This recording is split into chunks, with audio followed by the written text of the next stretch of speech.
USDA expects U.S. net farm income to drop more than 25% this year.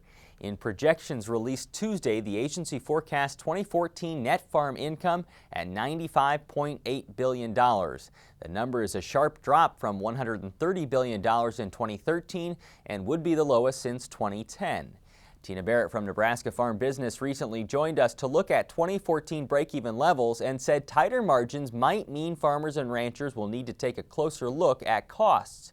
For the group of producers Tina works with, 2013 saw a substantial dip from 2012 profits. We're just starting to get real good at processing, but what we're seeing is pretty consistently that we're at about 20% of net income that we saw in 2012.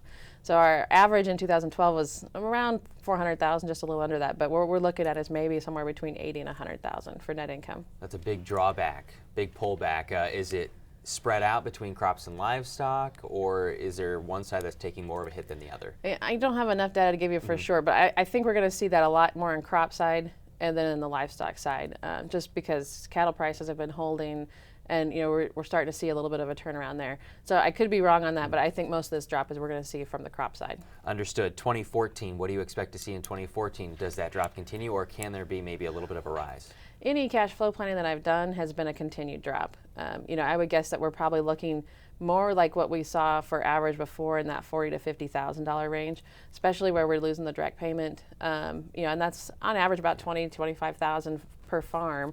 That's going to go away. We don't really have a way to replace that, so we're going to see at least that much of a drop. What does the cost of living show in these numbers? Yeah, well, for 2012, our average family living was right at $100,000, and that didn't include the $40,000 that was spent on taxes. So that's a huge expense.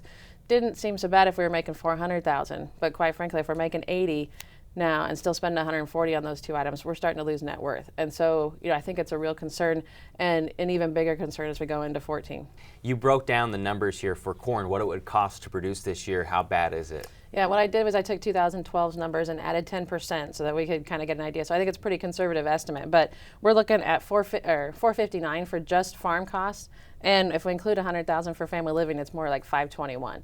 So either way, we're out of the realm of what's marketable at this point. Absolutely out of the realm of it. When is the last time that has happened? When is the last time you've seen a negative number like that? We haven't seen negative net return since 2005, and it hasn't been that long ago, but it sure feels like a long time.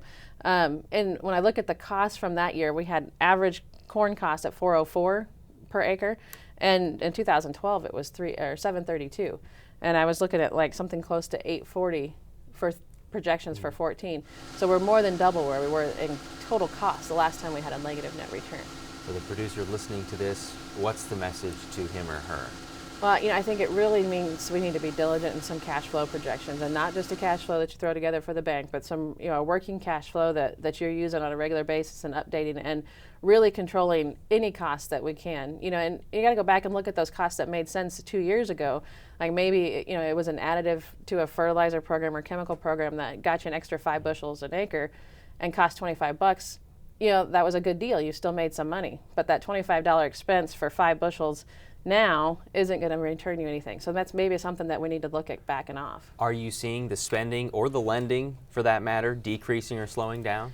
Well, I haven't seen spending it's so hard to stop spending once you're used to spending that, especially on the family living side. And I think that's something that we need to watch just as much. And I think we need to pay attention to the lenders and how uncomfortable they're getting with seeing these losses and how long they're going to stick with you if we're going to have sustained losses for a few years. Tina recently wrote an article on tighter margins and controlling costs. That can be found on the Crop Watch website. We'll also link to it on the Market Journal homepage.